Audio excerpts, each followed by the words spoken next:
Hello everybody, this is Toys R Us, and for this Transformers 1 figure showcase and review, we're going to be looking at this guy here. This is, as he's known as, either B127 or, of course, Bumblebee. This is the mainline release of him, so what we're going to do, we're going to have a look at him in both of his modes, help you decide which way you want to display him. We'll have a look at the accessories that come with him, show you how you can combine them and indeed use them individually, separately, and, of course, in both modes. We'll also see how he looks and displays with some of the other figures in the same toy line, as well as some other figures in different toy lines, and indeed bring in some other Bumblebee figures as well, I suppose, to see how he looks and compares to them. While I'm popping all these away, I'd like to remind anybody who's not subscribed to the channel, if you'd like to hit that subscribe button for me now, please, because it really will help me out. Right, so I've managed to find this in the UK. This guy's been quite rare in the UK. I think it's because he's part of Wave 2, same as Sentinel Prime. Now, before we go any further, let's look at the packaging. We can see there that he takes 15 steps to transform. You've probably already noticed I've already uploaded the tutorial separately. The chest piece doesn't come on. When you buy the figure brand new, he's in robot mode there, but this is what's good about the instructions. It literally shows you everything that you need to know.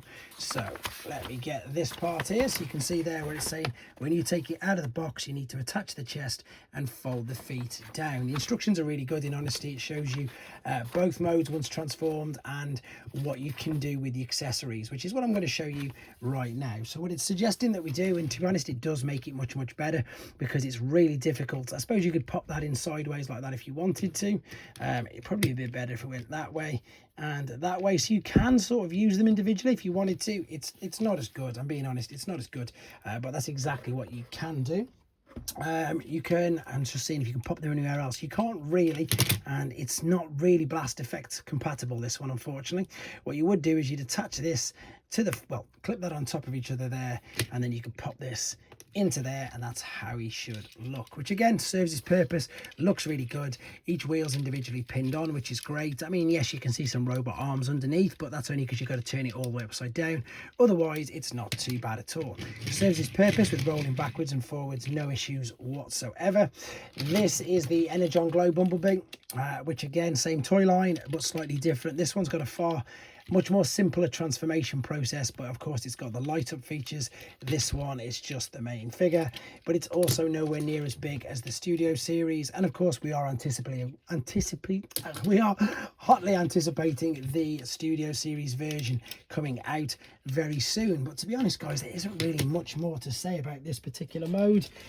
It's your standard size deluxe, so nowhere near as big as your Voyagers, but it's a bit smaller, isn't it? It's a bit smaller standard size deluxe mainline. I should have put that in, but there you go. Serves his purpose, looks really good, and he's a fun figure. Let's come back and have a look at him in his robot mode. Okay, then back for the final time with him in his robot mode, and this is the way that I am going to be displaying him. This is going to also now give me a quick opportunity to clarify what I meant before when I was saying standard figure. So what I meant by that is that these are the mainline deluxe figure. So this is, again, it's your standard sort of size, exactly that, mainline deluxe. Now there's so many different, I suppose, size classes of figures in the Transformers continuity, and indeed from Hasbro, so sometimes it can get a little bit I suppose, yeah, exactly that, a bit complicated. So these are mainline deluxe figures, which are, as you can see, they're all about the same height, and that's what I was referring to. But also I was kind of confusing things with these guys, which are the mainline deluxe Studio series, which you can see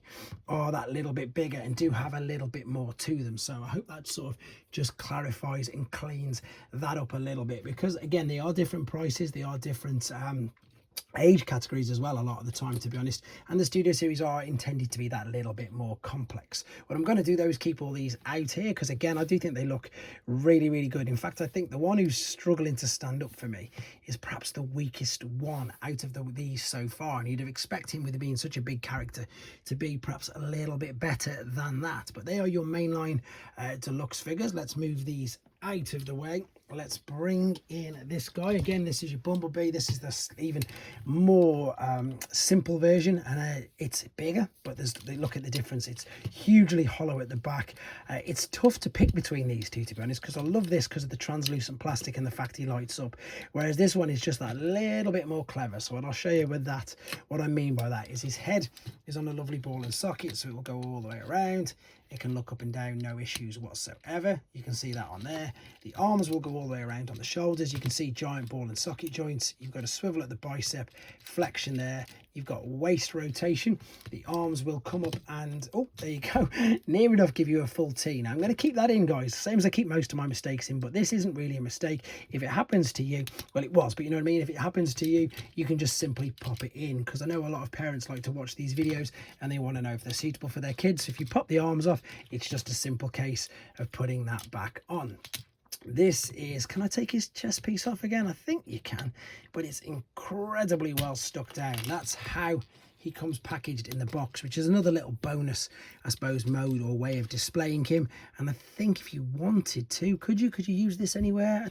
I'm just again just playing, which is what I like to do, make things up. I want to see if you can use this as, no, you can't use it as a shield, unfortunately. It doesn't say in the instructions, but I was, as I say, just completely going off the cuff to see if you could, and you can't at all. So there's the chest piece. It looks good either or. So if you're watching this at a few years later and he's missing it, it's not too bad. It'll massively affect the alternate mode, obviously, let's be honest. Right, with regards to the weapons, you can keep these joined together if you wanted to, like so. So you've got the blade and his arm cannon in one, or what you can do is you can take this off. And I think this is important. Again, let's be honest, this is a toy, and as I say, this is aimed at a younger demographic, really. So it's the fact that you can do more things with it does make it that little bit more interesting. The legs as well have got a swivel at the knee, they've got a knee bend. The feet do tap and up and down as well. So again, lots of articulation going into the ball and socket hips as well. So pretty much very articulated for a, again, basic standard deluxe mainline figure. Again, look at the size difference between this one because of the extra engineering that's going into here. Here's another normal deluxe figure, which you can see there, just to again give you some idea of size and indeed of height. To be honest, guys, I really don't think there's much more to say about him. He's yeah, I really do like him, and it's good. As I say, it's definitely for the people who've had him a lot longer than me. I'm sure it's more than enough to keep you going until we get the Studioseries one. And again, if you are like me waiting for the Studioseries one, because he's so good, you can perhaps have one in one mode and one in the other mode. It's entirely up to you. Last couple of size comparisons just to give you an idea. That's Earthrise, that's a Generation 1, and then just for the fun, because he'll be at the back, is Commander Class as well. So there you go, guys. Really isn't anything more to say about him. Luckily in the UK for us, I've got mine from Smith, so I imagine he's out everywhere else in the world. If he's not, please do let me know, or if he is, let everybody know where they can find them. And of course, let me know what you think of him in the comments. Thanks for watching. Take care.